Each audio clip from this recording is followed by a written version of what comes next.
Hello friends, welcome to Kalyani சுலகம். இன்றைக்கி இந்த வீடியோவில் ரொம்ப சிம்பிளான மெத்தடில் சிக்கன் பிரியாணி செஞ்சு காமிக்க போகிறேன். இது வரைக்கும் நீங்கள் ஸ்டவ் பக்கமே போனதில்லை அப்படின்றவங்க கூட இந்த சிக்கன் பிரியாணியை ட்ரை பண்ணலாம். ரொம்ப ஈஸியாக குயிக்காக டேஸ்ட்டாக செஞ்சிடலாம். வீடியோவை ஸ்கிப் பண்ணாமல் ஃபுல்லாக பாருங்கள், அப்போ தான் உங்களுக்கு இந்த வீடியோ ஃபுல்லாக புரியும். சரி, வாங்க செய்ய ஸ்டார்ட் பண்ணலாம். நம்ம சேனலுக்கு ஃபஸ்ட் டைமாக வந்திருக்கீங்கன்னா இந்த வீடியோவையும் பாருங்கள், நம்ம சேனலில் இருக்க மற்ற வீடியோஸையும் பாருங்கள். உங்களுக்கு பயனுள்ளதாக இருக்குது, பிடிச்சிருக்குன்னா நம்ம சேனலை சப்ஸ்கிரைப் பண்ணிக்கிங்க. ரொம்ப பிடிச்சிருக்குன்னா உங்கள் ஃப்ரெண்ட்ஸ் அண்ட் ஃபேமிலிக்கு மறக்காமல் ஷேர் பண்ணுங்கள், மறக்காமல் லைக் பண்ணுங்கள், ஹைப் பண்ணுங்கள். சரி, இப்போ வாங்க செய்ய ஸ்டார்ட் பண்ணலாம். ஸ்டவ் ஆன் பண்ணி கனமான பாத்திரம் வச்சுக்கிங்க. நான் குக்கர் தான் வச்சுருக்கிறேன், பட் குக்கர் ப்ராசஸ் பண்ண போகிறது கிடையாது, தம் ப்ராசஸ் தான் பண்ண போகிறேன். வீடியோவை ஃபுல்லாக பாருங்கள். குக்கரில் எண்ணெய் சேர்த்துக்குங்க. கூடவே பட்டை, கிராம்பு, ஏலக்காய், அன்னாச்சிப்பூ, பிரிஞ்சி இலை சேர்த்துக்குங்க.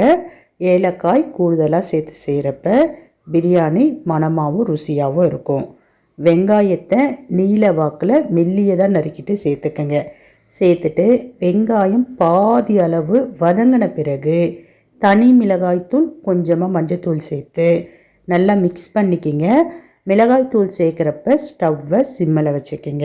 ஒரு 2 நிமிஷத்துக்கு அப்படியே விட்டுடுங்க. இப்படி செய்கிறப்ப தனியாக நம்ம ஃபுட் கலர் ஆட் பண்ண வேணாம். இந்த கலரே பிரியாணிக்கு நல்ல ஒரு நிறத்தை கொடுக்கும். இப்போ இது கூட இஞ்சி பூண்டு பேஸ்ட்டு சேர்த்துக்கலாம். சேர்த்துட்டு நல்லா வதக்கிட்டு மறுபடியும் ஒரு 2-3 நிமிஷத்துக்கு அப்படியே விட்டுடுங்க. பச்சை வாசனை போன பிறகு புதினா தழைகளை சேர்த்துக்குங்க. கூடவே தக்காளி, பச்சை மிளகாய் சேர்த்துக்குங்க. தயிர் சேர்த்துக்குங்க. தேவையான அளவு உப்பு சேர்த்துக்குங்க. எல்லாத்தையும் சேர்த்துட்டு நல்லா கிளறி விடுங்க. தக்காளி குழைய வதங்கணும் அப்படின்ற அவசியம் கிடையாது. கொஞ்சம் முழுசாக இருக்கிற மாதிரியே பார்த்துக்குங்க. இது கடையில் செய்கிற பிரியாணி மாதிரியே இருக்கும். இப்போ இதை எல்லாத்தையும் சேர்த்துட்டு மிக்ஸ் பண்ணிவிட்டு ஒரு 2-3 நிமிஷத்துக்கு அப்படியே விட்டுடுங்க. இது சிக்கன். நான் ஏற்கனவே சிக்கனை கழுவி இது கூட தனி மிளகாய்த்தூள், உப்பு, இஞ்சி பூண்டு பேஸ்ட்டு இதெல்லாம் சேர்த்து மிக்ஸ் பண்ணி எடுத்து வச்சுருக்கிறேன். இப்படி மிக்ஸ் பண்ணிவிட்டு அதுக்கப்புறமேட்டு சேர்க்குறப்ப சிக்கன் நல்லா சாஃப்டாக இருக்கும். அதில் உப்பு காரம்லாம் ஏறி ரொம்ப ருசியாக இருக்கும். சிக்கனை ஒரு 1/2 ஹவருக்கு இந்த மாதிரி மேரினேட் செஞ்சு ஊற வச்சுட்டு அதுக்கப்புறமேட்டு சேர்த்துக்குங்க.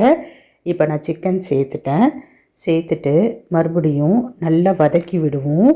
ஒரு 5 நிமிஷத்துக்கு பொறுமையாக நல்லா வதக்கிட்டு அப்படியே விட்டுடுங்க. ஸ்டவ்வை சிம்மிலேயே விட்டுடுங்க. இப்படி செய்கிறப்ப சிக்கன்லேருந்தே தண்ணி விடும். அந்த தண்ணியிலேயே பார்த்திங்கன்னா சிக்கன் நல்லா வெந்துடும். ஒரு 5 நிமிஷம் கழித்து நான் எப்படி இருக்குன்னு சொல்லிட்டு காட்டுறேன் பாருங்கள். நல்லா எண்ணெய் பிரிஞ்சு வந்திருக்கும், வாசனையாக இருக்கும், ரொம்பவே பார்க்குறதுக்கு கலர்ஃபுல்லாக இருக்கும். இப்போ சிக்கன் சூப்பராக பார்த்திங்கன்னா நல்லா வதங்கிடுச்சு. தேவையான அளவு தண்ணி சேர்த்துக்கலாம். எவ்வளோ அரிசி எடுக்கிறோமோ அதுக்கேற்ற மாதிரி தண்ணி சேர்த்துக்குங்க. நான் 3/4 கிலோ கறி எடுத்துருக்கிறேன், 1/2 கிலோ அரிசி சேர்த்து செய்கிறேன். தண்ணி 1/2 பங்கு பாசுமதி அரிசியாக இருந்தால். நான் எடுத்திருக்கிற பாசுமதி அரிசி ரொம்ப பழைய பாசுமதி அரிசி, அதனால் ஒரு 1/4 டம்ளர் தண்ணி எக்ஸ்ட்ராவாக வச்சுருக்கிறேன். இப்போ தண்ணி சேர்த்துட்டேன், நல்லா மிக்ஸ் பண்ணிட்டேன். டேஸ்ட் பண்ணி பார்த்துக்கிறேன். நீங்களும் மறக்காமல் டேஸ்ட் பண்ணி பாருங்கள். உப்பு காரம் மட்டும் கொஞ்சம் தூக்கலாக இருக்கணும். நான் டேஸ்ட் பண்ணிட்டேன், உப்பும் காரமும் லைட்டாக தூக்கலாக இருக்குது. அரிசி போட்டு பிரியாணி ரெடியான பிறகு கரெக்டாக ஆகிடும். தண்ணி கொதிக்கணும். ஒரு 5 நிமிஷத்துக்கு ஹை ஃப்ளேமில் நல்லா கொதிக்க விடுங்க. சிக்கனோடு சேர்ந்து தண்ணியும் நல்லா கொதிக்கணும். கொதித்த பிறகு நம்ம அரிசி சேர்க்கணும். இப்போ நல்லா கொதிச்சிருச்சு, சுற்றி எண்ணெய் பிரிஞ்சு வந்திருக்கு பாருங்கள். இந்த சமயத்தில் ஊறின பாசுமதி அரிசியை சேர்த்துக்கலாம்.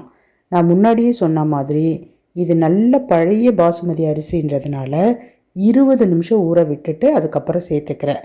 நீங்கள் எடுக்கிற பாசுமதி ரைஸ் புது ரைஸாக இருந்ததுன்னா 10 நிமிஷம் மட்டும் ஊற விட்டுட்டு சேர்த்துக்குங்க. இப்போ மிக்ஸ் பண்ணணும். அரிசி போட்ட பிறகு ரொம்ப கரண்டியை போட்டு கிளறோன்னு கிளறக்கூடாது. ஜென்டிலாக அரிசி உடையாத மாதிரி மிக்ஸ் பண்ணிக்கிங்க.